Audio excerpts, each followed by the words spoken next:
जय हिंद बच्चों। आज हम कैकेयी के अनुताप का शेष पाठ को पढ़ेंगे, भावार्थ को समझेंगे।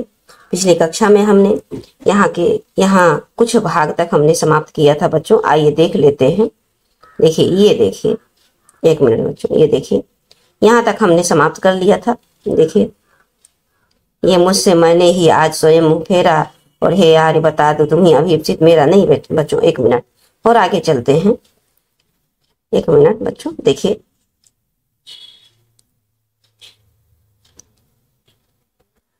निज जन्म जन्म में सुने, यहां से देखते चल रहे हैं बच्चों। एक मिनट,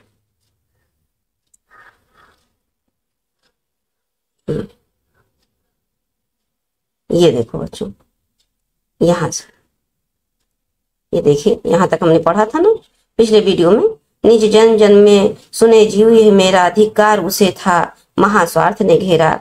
ऐसा कैकेयी कह रही हैं। और इतना कैकेयी के इतना कहते ही देखिए, अब वहां पर जो श्री राम जी के साथ और सभा में जो बैठे हुए हैं, सब क्या कह रहे हैं इनके पश्चाताप पर। आइए इसी भाव को हम समझते हैं बच्चों। पहले इसको गेय पद में हम लोग गा के समझेंगे, भाव में आएंगे, फिर एक एक अर्थ को समझते हुए भाव के द्वारा समझा जाएगा बच्चों। जो पद होता है ना, उसमें अर्थ से संबंधित हर अर्थ का ही वही अर्थ नहीं होता, उसके भाव को भी लिया जाता है। आप जानते हैं, भाव जो होता है वो पद जो होता है वो भाव पर डिपेंड होता है। तो आइए बच्चों,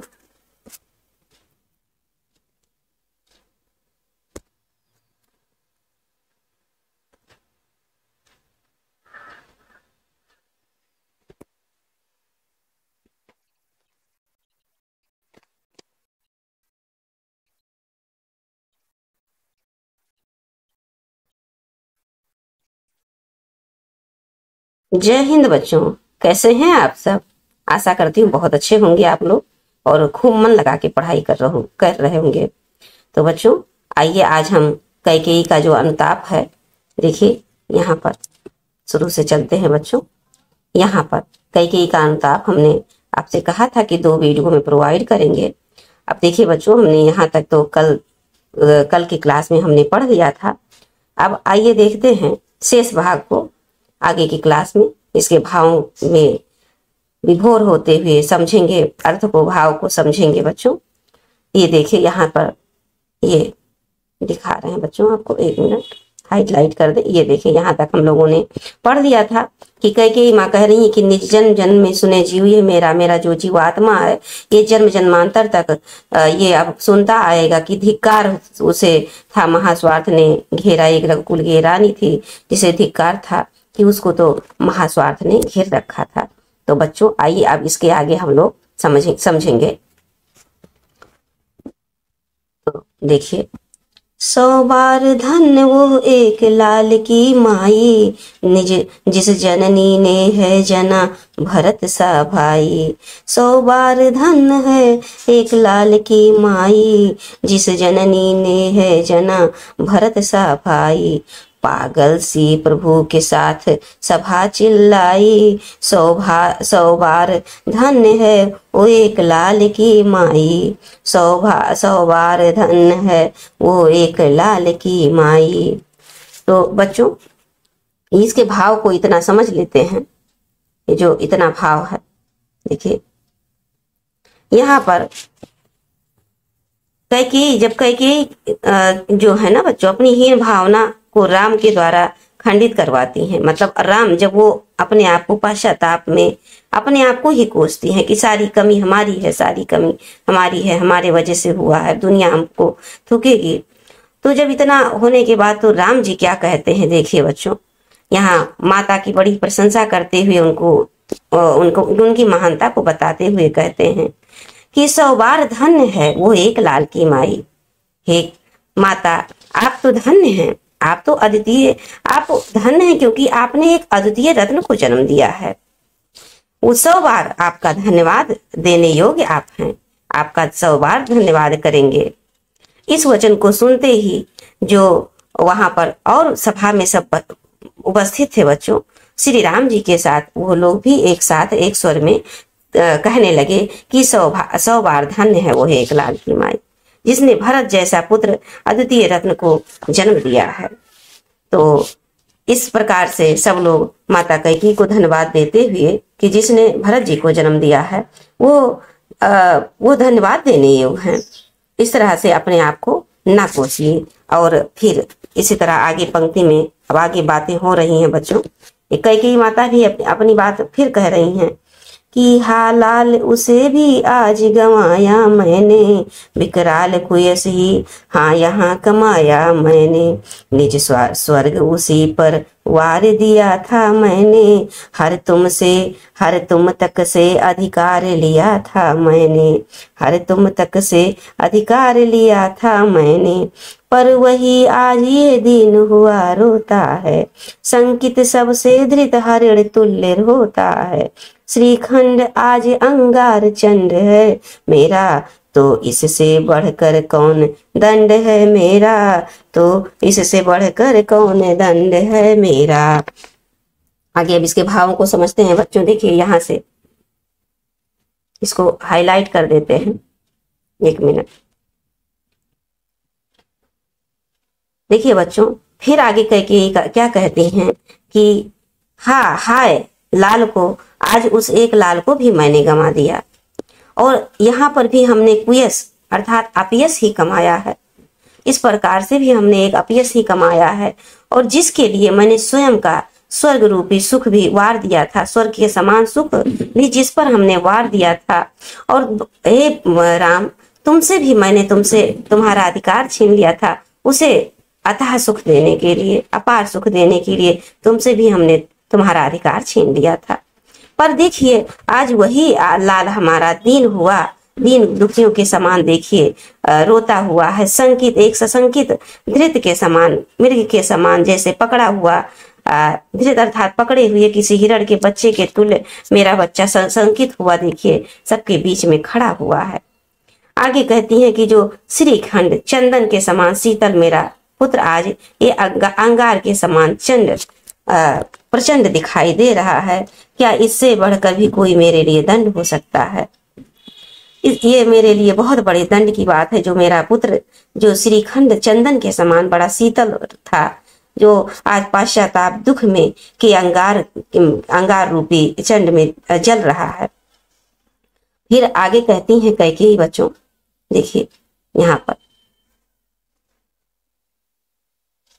पटके मैंने पद पाणी मोह के नद में, जन क्या क्या करते नहीं स्वप्न में मद में, हा दंड कौन क्या उसे डरूंगी अब भी, मेरा विचार कुछ दया पूर्ण हो तब भी, हा दया हंत वो घृणा आहा वो करुणा, बैतरणी सी है आज जहान भी वरुणा, सह सकती हूँ चिर नरक सुने सुविचारी, पर मुझे स्वर्ग की दया दंड से भारी, लेकर अपना यह कुलिस कठोर कलेजा, लेकर अपना यह कुलिस कठोर कलेजा, मैंने इसके ही लिए तुम्हें बन भेजा, घर चलो इसी के लिए ना रूठो अब यूं, कुछ और कहूँ तो उसे सुनेंगे सब क्यों, मुझको यह प्यारा और इसे तुम प्यारे,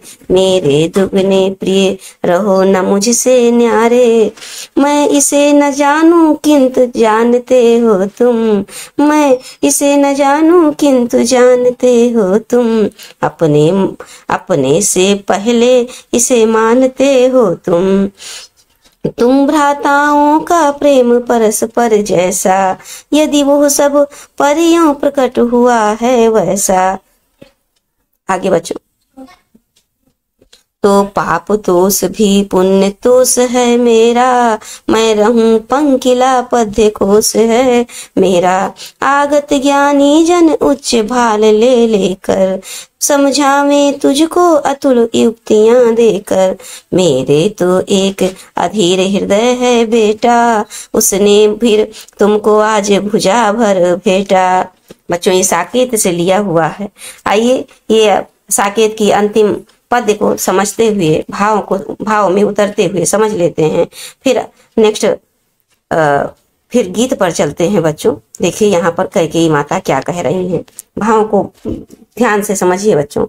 कह रही हैं कैकेयी कि मैंने, अर्थात कैकेयी ने कह रही हैं कि मैंने जो नद, मोह रूपी नद, मोह के नद अर्थात अपने पुत्र के मोह रूपी नदी में कितने अपने हाथ पैर पटके हैं।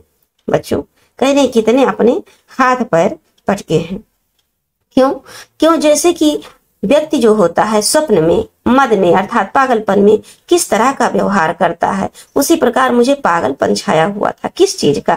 अपने पुत्र को अपार सुख देने का जो पागलपन था, अपने पुत्र में जो मैं पागल थी, बावली थी, वो उस मद में, मैं उस स्वप्न में मैं न जाने कैसे कैसे अपने हाथ पैर अर्थात अपना प्रयास किया हमने, अपना भरपूर जो हमसे बन सका हमने किया। हाँ, दंड कौन, क्या उसे डरूंगी? अब कोई भी दंड हो मैं उससे क्यों डरूंगी? मेरा विचार कुछ दयापूर्ण हो तब भी, मेरा विचार कुछ दयापूर्ण भी हो तब भी मैं अब किसी और दंड से क्यों डरूंगी? मेरा अर्थात बच्चों फिर आगे ये कहती हैं कि हाँ दया हंत वो घिरड़ा, कह रही हैं कि हाँ दया हंत वो घिरड़ा और अहा वो करुणा वह तरड़ी सी है आज जहानवी बरोड़ा। आगे कहती हैं, अपनी व्यथा को प्रकट करती हैं माँ कैकेयी कि मेरे दोष की इस स्थिति में दया हो गया, घृणा हो गया, करुणा होगी, आदि सभी जो भाव हैं बेटा, ये सब व्यर्थ प्रतीत हो रहे हैं। और आज गंगा और वरुणा भी मेरे लिए नरक की बैतरणी के समान सिद्ध हो रही हैं, ऐसा कैकेयी कह रही हैं। फिर आगे कह रही हैं कि सह सकती हूँ चिर नरक निरंतर सदैव, चिर नरक मैं निरंतर सदैव ही नरक का भोगी बन सकती हूँ, सह सकती हूँ। ये सब यहाँ पर उपस्थित जितने विचारवान हैं, विद्वान हैं, सब सुने, पर मुझे स्वर्ग की दया दंड से भारी, पर मुझे स्वर्ग की दया नहीं चाहिए। मुझे जो स्वर्ग की दया है वो मैं चिरकाल तक, कहती है बच्चों कि मैं चिरकाल तक निरंतर नरक की पीड़ा सहन कर सकती हूँ, परंतु जो स्वर्ग की दया मुझे मिले तो मैं उसे, वो मुझे दंड से भी कठोर होगी। हे राम, मैंने अपने हृदय को वज्र सा, आगे कहती हैं कि लेकर अपना, आगे कहती है बच्चों कि लेकर अपना कुलिस कठोर कलेजा, मैंने इसके लिए ही तुम्हें बन भेजा। बच्चों देखिए, मैंने इसके लिए ही तुम्हें बन भेजा।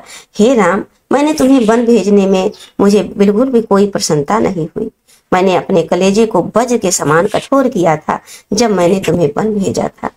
आगे कह रही है कि अब घर चलो इसी के लिए, और अब इसी के लिए मैंने तुम्हें बन भेजा था। अब हे पुत्र, अब इसी के लिए तुम घर चलो और ना रूठो, अब इस प्रकार मत रूठो, और इसी के लिए अब घर चलो। कुछ और कहूं तो क्या सुनेंगे सब क्यों, और मुझको ये, आगे कहती हैं कि मुझको यह प्यारा और इसे तुम प्यारे, मेरे दुगने प्रिय रहो ना मुझसे न्यारे। आगे कहती हैं कि हे राम, मैंने अपने हृदय को वज्र बनाकर, जो कठोर बनाकर तुम्हें तो बन भेजा था, इसी के लिए भेजा था, और अब इसी के लिए तुम वापस घर चलो, और अब इससे अधिक मत रूठो। इसके अतिरिक्त कहती हैं, मैं इससे ज्यादा अगर कुछ कहूंगी तो किसी को क्या विश्वास पड़ेगा मेरी बातों पर। फिर आगे कहती हैं कि मुझको यह प्यारा, आगे कहती हैं कि मुझे ये भरत बहुत प्रिय है। हे राम, मुझे ये भरत बहुत प्रिय है और इसे तुम बहुत प्रिय हो। इस प्रकार तो तुम मेरे लिए तो दोगुने प्यारे हो गए, और इसीलिए तुम किसी भी प्रकार मुझसे अलग ना रहो। आगे कह रही हैं कि मेरे दुगने प्रिय रहो ना मुझसे न्यारे, न्यारे अर्थात मुझसे अलग ना हो। फिर आगे कहती हैं बच्चों कि मैं इसे न जानूं किंतु जानते हो तुम, अपने से पहले इसे मानते हो तुम। आगे फिर कहती हैं कि मैं इसके विषय में, इस भरत के गुणों के विषय में बच्चों कह रही हैं, मैं इस भरत में क्या क्या गुण दोष हैं इसके बारे में मैं नहीं जानती, लेकिन तुम मुझसे अच्छा भली भांति तुम जानते हो, और तुम इसे अपने से भी अधिक प्यार करते हो, अपने से अधिक इसे ही मानते हो। और इस प्रकार फिर आगे क्या कहती हैं बच्चों, देखिए, तुम भ्राताओं का प्रेम परस्पर जैसा, यदि वो सब पर यूं प्रकट हुआ है वैसा।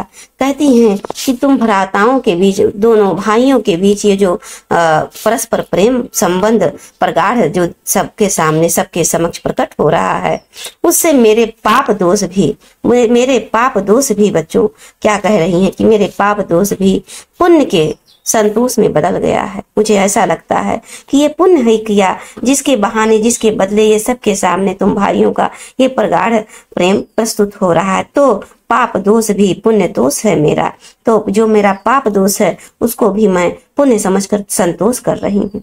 और फिर आगे कहती हैं कि मैं रहूं पंकिला पद कोश है मेरा।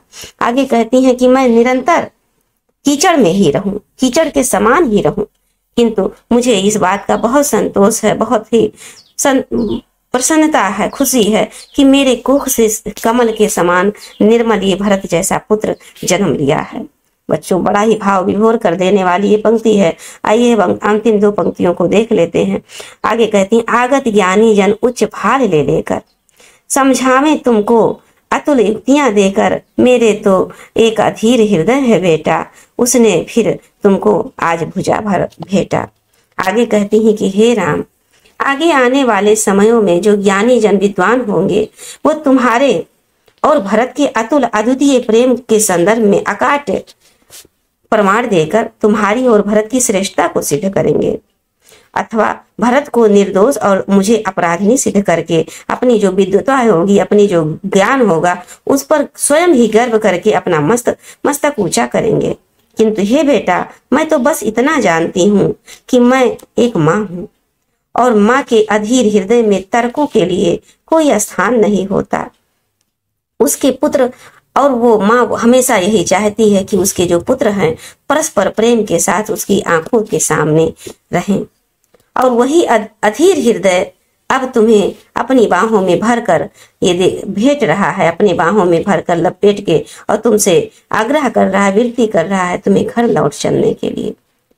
तो बच्चों, कैकेयी के कहने का तात्पर्य यह है कि मेरे हृदय, वो माता कैकेयी कह रही हैं कि उनके हृदय अर्थात माता कैकेयी के हृदय को ये नहीं पता कि अपराध क्या है, अपराध क्या है, अपराध किसका है, मैं दोषी हूं या नहीं हूं, ये कोई मायने नहीं रखता। मेरा तो हृदय माँ का है और माँ का हृदय केवल इतना चाहता है कि वो तुम एक पल के लिए, अर्थात उनके पुत्र एक पल के लिए उनके गोद अर्थात उनके स्नेह से दूर ना हो मैं, और बिना कोई तर्क किए ही हुए तुम अब अयोध्या लौट चलो। इस प्रकार से इस पद्य का बच्चों आज आपका ये साकेत से लिया हुआ है। देखिए, कैकेयी का अनुताप अर्थात कैकेयी का पाश्चाताप। इसमें मैथिली शरण गुप्त राष्ट्र कवि जो हैं बड़े ही भाव से प्राकृतिक सौंदर्य को दर्शाते हुए, प्लस यहाँ पर माता कैकेयी को निर्दोष और उनको पवित्र भी उन्होंने स्पष्ट करने में अपनी सफलता प्रकट की है बच्चों। तो अब आइए हम अब नेक्स्ट पंक्ति में चलते हैं। और देखिए बच्चों, अब यहाँ नेक्स्ट पंक्ति में भी ये साकेत से ही लिया गया है और साकेत के ये नवम सर्ग से है। देखिए बच्चों, ये नवम सर्ग से है, मतलब साकेत में 12 सर्ग हैं बच्चों, और जिसके 9वें सर्ग से ये लिया गया है कि गीत है, जिसको उर्मिला के विरह व्यथा का इसमें मार्मिक चित्रण किया है कवि ने। तो आइए बच्चों, इसको भी हम लोग समझते हुए चलते हैं। निरख सखी खंजन आए, फेरे उन मेरे रंजन ने, नयन इधर मन भाए। निरख सखी खंजन आए, फैला उनके तन का आतप, मन से सर सर साए। और निरख सखी खंजन आए, आगे फिर कहती हैं, घूमे वह इस ओर वहां ये हंस यहाँ उड़ छाए। करके ध्यान आज इस जन का निश्चय वो मुस्काए। फूल उठे हैं कमल अधर से ये बंदूक सुहाए। स्वागत स्वागत शरद भाग्य से मैंने दर्शन पाए। नभते मोती वारे लो ये अश्रु अर्घ भर लाए। हाँ, नभते मोती वारे हैं लो ये अश्रु अर्घ भर लाए। देखिए बच्चों, इसके भावों को समझते हैं। उसको सुनते ही कुछ भाव तो आपको समझ में आ ही रहे होंगे कि देखिए, निरख अर्थात देखो, यहाँ पर कह रही हैं क्या नाम है, उर्मिला कह रही हैं बच्चों कि देखो हे सखी, देखो ये खंजन रूपी पक्षी आ गए हैं। मेरे अवश्य ही मेरे पति, मेरे प्रियतम ने अपने नयन को इधर फेरा होगा, तब ये पक्षी इधर होके आए हैं। अर्थात बच्चों देखो सखी, ये खंजन रूपी, ये जो खंजन रूपी पक्षी हैं, उर्मिला अपने प्रियतम के नयन से उनकी तुलना करते हुए कि अवश्य ही मेरे प्रियतम ने इधर नयन को फेरा होगा, मुझे याद किया होगा, तभी ये पक्षी इधर होके आए हैं। और फैला उनके तन का आतप, और उनके जो तन की शरीर का जो ज्वाला है, तपन है, गर्मी है बच्चों, गर्मी अर्थात उनकी जो तपस्या से जो गर्मी फैली हुई है, ये मन को इधर सरसाए। ये कह रही हैं कि मन को इधर सरसाए। अर्थात बच्चों आगे हमने चलते हैं, कह रही हैं कि घूमे वह इधर इस ओर वहां, ये हंस वहां उड़ाए, वह अवश्य इधर साइड में घर के दिशा में वह अवश्य घूमे होंगे, वन से जब घूम रहे होंगे तब ही ये हंस पक्षी यहाँ पर उड़कर छाए हुए हैं। आगे कह रही कि उनके ध्यान आज इस जन का निश्चय वह मुस्काए, उन्होंने अवश्य ही इस जन का अर्थात उनका ध्यान किया होगा और ध्यान करके मुस्कुराए होंगे, तभी तो देखो ये फूल उठे हैं कमल, यहाँ पर जो सरोवर में फूल कमल उठे हैं वो फूल उठे हैं खुशी से, अवश्य वह मुझे याद करके मुस्कुराए होंगे, तभी यहाँ पर जो सरोवर में कमल है फूल खिल उठे हैं। और अधर से ये बंदूक सुहाए, बंदूक अर्थात बच्चों एक प्रकार का लाल रंग का पुष्प होता है, तो ये लाल रंग के पुष्प वो अपने प्रियतम के अर्थात लक्ष्मण जी के लाल अधरों से तुलना करती हुए कह रही हैं कि उनके ये लाल रंग के होठ देखिए बहुत ही सुहावने लग रहे हैं और कमल की तरह खिले हुए हैं। आगे फिर वो शरद ऋतु अर्थात बच्चों शरद ऋतु को स्वागत करती हुई और धन्यवाद देती हुई कहती हैं कि आओ हे शरद ऋतु, आपका स्वागत है और भाग्य से मैंने आपके दर्शन, बड़ा भाग हुआ कि मुझे आपका दर्शन हुआ।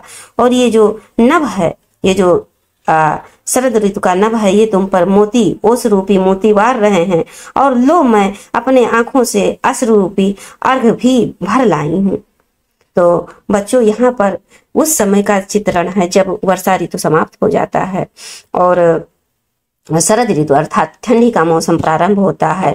और उर्मिला जी अपने प्रियतम अर्थात लक्ष्मण जी को याद करती हुई और अपने मनोभाव को उन्होंने व्यक्त किया है, प्राकृतिक सौंदर्य से जोड़ा है श्री लक्ष्मण जी को, उनके नयन को, उनके अधरों को इस प्रकार की, उनके मुस्कुराहट को इस प्रकार से बच्चों बहुत ही मार्मिक ढंग से इसमें कवि ने अपने भाव को वाड़ी दी है।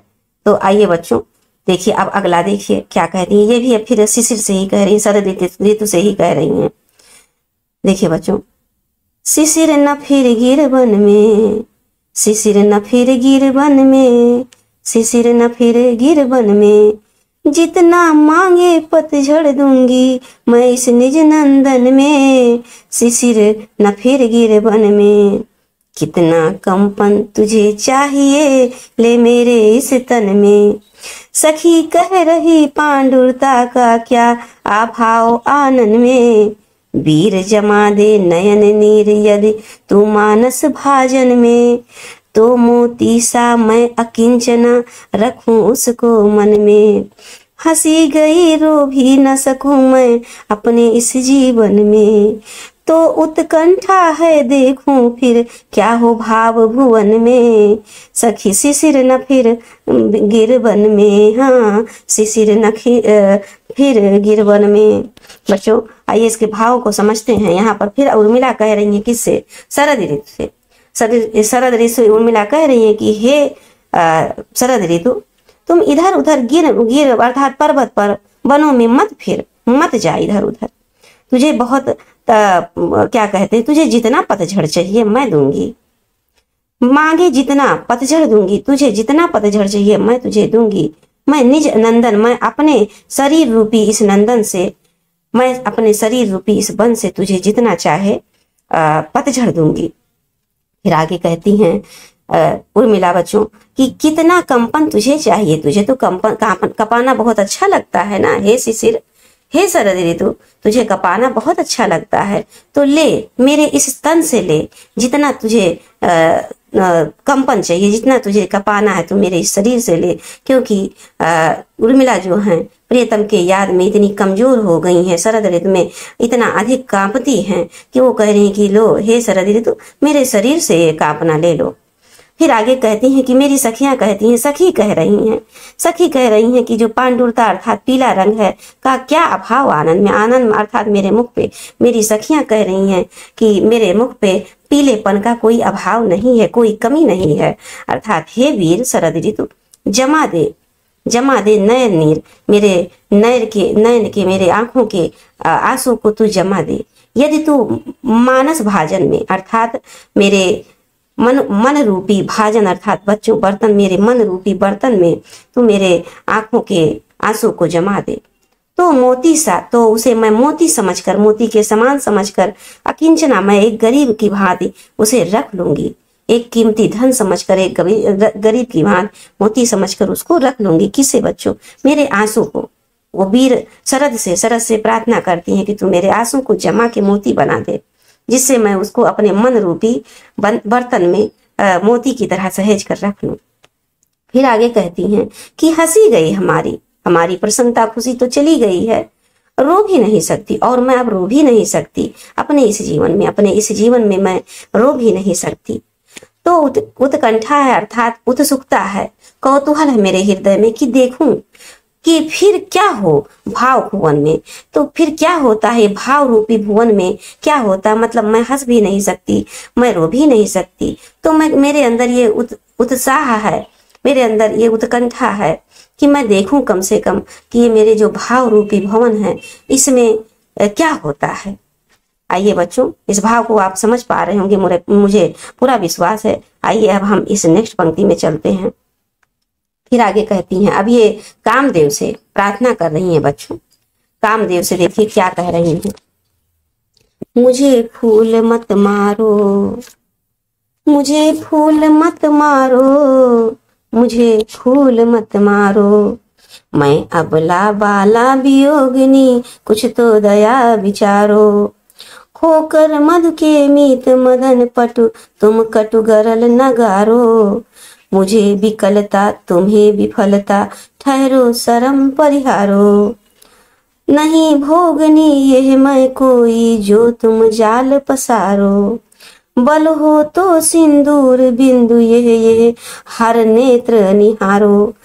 रूप दर्प कंदर्प तुम्हें तो मेरे पति परवारो, लो यह मेरी चरण धूल उस रत के सिर पर धारो, मुझे फूल मत मारो।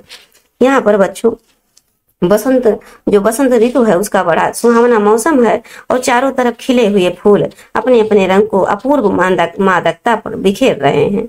अर्थात उर्मिला जो है, दुखी उर्मिला जो है, विरहणी उर्मिला या दुखी उर्मिला जो है, वो बसंत ऋतु का विकास और फूलों के रंग रूप को बड़ा ही कष्टकारी महसूस कर रही हैं। क्योंकि वो अपने प्रियतम के वियोग में हैं, श्री लक्ष्मण जी यहाँ है नहीं, तो उनके वियोग में वो बड़ा ही कष्टकारी, इन सब मनोहारी प्राकृतिक सौंदर्य को बड़ा ही कष्टकारी महसूस कर रही हैं। उर्मिला कह रही हैं, काम से व्यथित होकर, दुखी होकर कहती हैं कि प्रार्थना कर रही हैं कि हे कामदेव, तुम मुझे अपने पुष्प बाणों से घायल मत करो, मुझे फूल मत मारो, पुष्प बाणों से घायल मत करो, क्योंकि मैं तो अबला हूँ। ये देखो बच्चों, अबला हूँ, बाला हूँ, युवती हूँ, अर्थात बाला अर्थात युवती भी हूँ, और तीसरे मैं वियोगिनी हूँ, अर्थात मैं, मेरे पति यहाँ पर नहीं है, मैं वियोगिनी हूँ। इसीलिए मेरी इस दशा को देखकर मेरे ऊपर कुछ तो दया करो, कुछ तो दया विचारो। इस प्रकार मेरी स्थिति को समझते हुए तुम मुझ पर कुछ दया विचारो, दया करो। तुम बसंत के मित्र हो, होकर मधु के मीत, मधु अर्थात बसंत के मीत मदन, हे कामदेव, तुम बसंत के मित्र हो। फिर आगे कहती हैं कि तुम और चतुर भी हो, तुम कटु भी हो, कटु अर्थात बच्चों चतुर भी हो। ये देखो, कटु अर्थात चतुर भी हो, इसलिए मुझ पर विष की वर्षा मत करो, गरल न गारो, गरल अर्थात विष की वर्षा मत करो। अर्थात मेरे पति, आगे कहती हैं कि मतलब मेरे जो पति हैं इतनी निष्ठुरता मत दिखाओ, हे कामदेव, सॉरी बच्चों, पति नहीं प्रति है यहाँ पर, यहाँ कह रही है, हे कामदेव, मेरे प्रति इतनी निष्ठुरता मत दिखाओ, ऐसा कह रही हैं। विकलता, मुझे विकलता, तुम्हें विफलता। आप फिर आगे कहती हैं कि मुझे तुम्हारे पुष्प बाण के प्रहार से मेरा मन व्याकुल हो जाता है, मुझे विकलता, व्याकुल अर्थात बच्चों विकलता अर्थात व्याकुल हो जाता है, और तुम्हें तो असफलता ही मिलती है।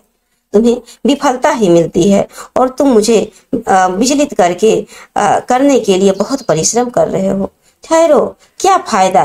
मुझे विचलित करने के लिए कितना प्रयास कर रहे हो, कितना परिश्रम कर रहे हो। श्रम परिहारो, अपने परिश्रम को देखो। इसलिए अब विश्राम करो, रुक जाओ, ठहर जाओ और अपनी थकान को दूर कर लो। फिर आगे भाव कह रही हैं कि भाव ये लाख प्रयत्न नहीं भोगनी यह मैं कोई जो तुम जाल पसारो। लाख प्रयत्न कर दो तुम मुझे, मैं व्रत और संयम से मुझे नहीं डिगा पाओगे, मुझे मेरे व्रत और संयम से नहीं डिगा पाओगे। चाहे तुम कितना भी दुख ना क्यों दे लो मुझे, मैं भोग विलास की इच्छा करने वाली नहीं भोगनी।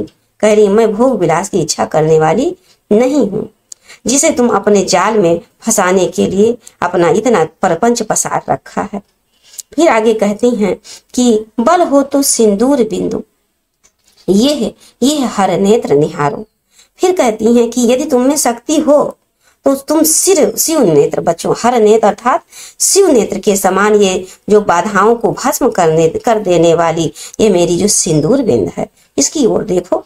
अगर तुम्हारे अंदर क्षमता है, शक्ति है, तो ये जो शिव नेत्र के समान सभी बाधाओं को भस्म कर देती है, इस मेरे सिंदूर बिंद की ओर देखो। उर्मिला आगे कहती है कि हे कामदेव, देखिए रूप दर्प कंदर्प तुम्हें तो मेरे पति तुम्हें मेरे पति परवारो। अगर तुम्हारे अंदर यदि तुम्हें अपने रूप सौंदर्य पर गर्व है तो तुम अपने इस गर्व को मेरे पति के चरणों में न्यौछावर कर दो, क्योंकि मेरे पति तो तुमसे भी सुंदर हैं।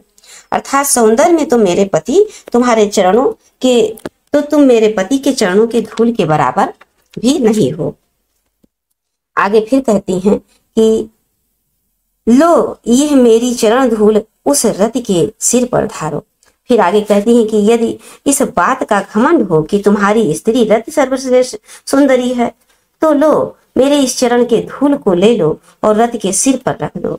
अर्थात तुम मुझे विचलित कभी नहीं कर सकते, अर्थात तुम अपने कार्यों में कभी सफल नहीं हो सकते। बच्चों ये भाव आपको समझ में आ रहा होगा, मुझे पूरा विश्वास है। इसको 1 से 2 बार आप समझ लीजिएगा बच्चों। अब देखिए थोड़ा सा, अब हम आगे बढ़ते हैं वीडियो को जल्दी ही समाप्त करने के लिए। देखिए यहाँ से, यही आता है इस मन में। आगे फिर देखिए बच्चों, अब इनके मन में क्या बात आती है। ये सोचती हैं कि अब मैं भी छोड़कर उसी वन में जहाँ लक्ष्मण जी हैं, भैया राम और भाभी सीता हैं, वहीं चली जाऊं। तो क्या कह रही हैं कि यही आता है इस मन में, छोड़ धाम धन जाकर मैं भी रहूं उसी वन में। प्रिय के व्रत में विघ्न न डालूं, परंतु प्रिय अपने प्रियतम के जो व्रत लिए हैं उनमें विघ्न न डालूं। रहूं निकट भी दूर भी, निकट होते हुए भी मैं दूर रहूं। व्यथा रहे पर साथ साथ ही समाधान भरपूर भी, और हर्ष डूबा हो रोदन में, यही आता है इस मन में। और फिर आगे कहती हैं कि बीच बीच में उन्हें देख लूं मैं झुरमुट की ओट में, और जब वह निकल जाएं तब लेटूं उसी धूल में लोट। रहे रत में वह निज साधन में, और यही आता है इस मन में, यही आता है इस मन में। आगे थोड़ा सा और है बच्चों, जाती जाती गाती गाती कह जाऊं यह बात, धन के पीछे जन जगती में उचित नहीं उत्पात। प्रेम की ही जय जीवन में, यही आता है इस मन में, यही आता है इस मन में, और यही आता है इस मन में। आइए बच्चों इसके भाव को हम समझते हैं। देखिए यहाँ पर कह रही हैं, ये जो हाँ बच्चों, वो जो उर्मिला है ना, वो अपने प्रियतम के याद में इतनी व्याकुल हैं कि अचानक से उनके मन में अब ये बात आ रहा है कि हो अब हम भी चले जाएं उसी वन में। अपनी इच्छा बार बार जागृत कर रही हैं कि मेरा भी मन अब तड़प रहा है कि मैं अब उसी धन धाम में चली जाऊं, अर्थात ये राजमहल और संपूर्ण वैभव को त्याग कर उसी वन में जाकर रहूं जहां मेरे प्रियतम रहते हैं। इसी प्रकार उर्मिला कहती हैं कि मैं अपने प्रियतम के व्रत में बाधा भी ना डालूं। कह रही हैं बच्चों कि छोड़ धाम में जाऊं, लेकिन प्रियतम के जो व्रत हैं उनमें विघ्न न डालूं, बाधा न डालूं, निकट भी रहूं और दूर भी रहूं, और बाधा भी न डालूं और निकट होते हुए भी शारीरिक रूप से दूर होकर मैं उनसे सिर्फ मानसिक रूप से उनके पास ही रहूं। आगे फिर कहती हैं कि व्यथा रहे पर साथ साथ ही समाधान भरपूर। व्यथा रहे, दुख कष्ट रहे, पर साथ साथ समाधान भी बना रहे। आगे फिर कहती हैं तात्पर्य यह है उनका कहने का कि मैं शारीरिक रूप से उनसे दूर रहूं, किंतु बीच बीच में उनके दर्शन होते रहें। बिना व्यथा को मैं थोड़ा थोड़ा दूर करती रहूं, मन में व्यथा रहे पर थोड़ा थोड़ा बीच बीच में उनके दर्शन मात्र से मेरे जो दुख है थोड़ा हल्का हो जाया करेंगे। और मेरे मन में यही आता है कि मैं अपने प्रियतम के दर्शन करके आनंदित होती रहूं और उनसे प्रत्यक्ष ना मिलूं, अर्थात शारीरिक रूप से ना मिलकर निरंतर विलाप भी करती रहूं, निरंतर विलाप करती रहूं, अर्थात रोदन में डूबी रहूं। ये जो मेरा हर्ष अर्थात बच्चों ये दुख, मेरा जो दुख है आनंद में बदल जाएगा। मैं उनके दर्शन कर लूंगी तो ये जो मैं निरंतर विलाप करती रहूंगी थोड़े समय के लिए आनंद में बदल जाएगा। यही आता है इस मन में, यही आता है इस मन में। फिर आगे कहती हैं कि बीच बीच में देख लूंगी उनको झुरमुट के ओट से, बीच बीच में थोड़ी थोड़ी देर में झुरमुट के ओट से अपने प्रियतम को देखती रहूंगी। फिर आगे वह कहती हैं कि निकल जाएं जब जिस रास्ते पर वो टहल रहे हों, जब वह वहां से निकल जाएं तो मैं उसी धूल में लौट जाऊं, उसी धूल में लेट जाऊं और रहे रत में निज साधन में, और मैं उसी में हमेशा रमी रहूं। और यही आता है इस मन में, यही आता है इस मन में। कह रही हैं आगे बच्चों फिर से समझ लो कि जब वो कह रही है मैं उर्मिला कि मेरे पति जब सामने से निकल जाएं, मार्ग से होके निकल जाएं, तो मैं उसी लौटती हुई, उसी धूल में लौटती हुई लेटी रहूं और इस प्रकार मेरे प्रियतम निरंतर अपनी साधना में भी लगे रहें और मेरी उपस्थिति उनकी साधना में बाधा ना बन जाए। फिर आगे बच्चों थोड़ा सा ये लास्ट पंक्ति है और बड़ा ही संदेश देने वाली पंक्ति है। कहती हैं कि जाती जाती गाती कह जाऊं यह बात, धन के पीछे जन जगती में उचित नहीं उत्पात, प्रेम की ही जीवन में यही आता है इस मन में, और यही आता है इस मन में। आगे फिर कहती हैं उर्मिला, पीड़ा और व्यथा की स्थिति में भी उर्मिला अपना संदेश देती हैं। बच्चों ये कवि इस वाणी के द्वारा, इस पद के द्वारा हमें भी संदेश दे रहे हैं उर्मिला के माध्यम से कि उर्मिला कहती हैं कि मेरे मन में तो यही आता है कि मैं गाते गाते और जाते जाते यही बात कह जाऊं कि हे मनुष्य, हे संसार में बसे मनुष्य, इस संसार में धन और वैभव के लिए उत्पात और संघर्ष करना उचित नहीं है। अर्थात संघर्ष यहाँ बच्चों, यहाँ संघर्ष के अर्थ यहाँ पर होगा कि गलत कार्य करना उचित नहीं है। इस जीवन में प्रेम की ही विजय होती है और धन की विजय नहीं होती है। इस प्रकार लेखक उर्मिला के माध्यम से हमको भी ये संदेश दे रहे हैं बच्चों। तो ये साकेत से संबंधित है, लिया गया है और ये क्या कहते हैं मैथिली शरण गुप्त द्वारा रचित है। तो आइए बच्चों, हमें पूरा विश्वास है कि आपको कंप्लीटली समझ में आ गया होगा और आज हमने इसको कंप्लीट कर लिया है। अब हम नेक्स्ट पंक्ति में, अब नेक्स्ट लेक्चर में बच्चों जयशंकर प्रसाद को पढ़ेंगे। बीती विभावरी जागरी आपने सुना होगा, तो जयशंकर प्रसाद को पढ़ेंगे। आज ये हमारा समाप्त हो गया है, तो यही वीडियो समाप्त करते हैं बच्चों। जय हिंद।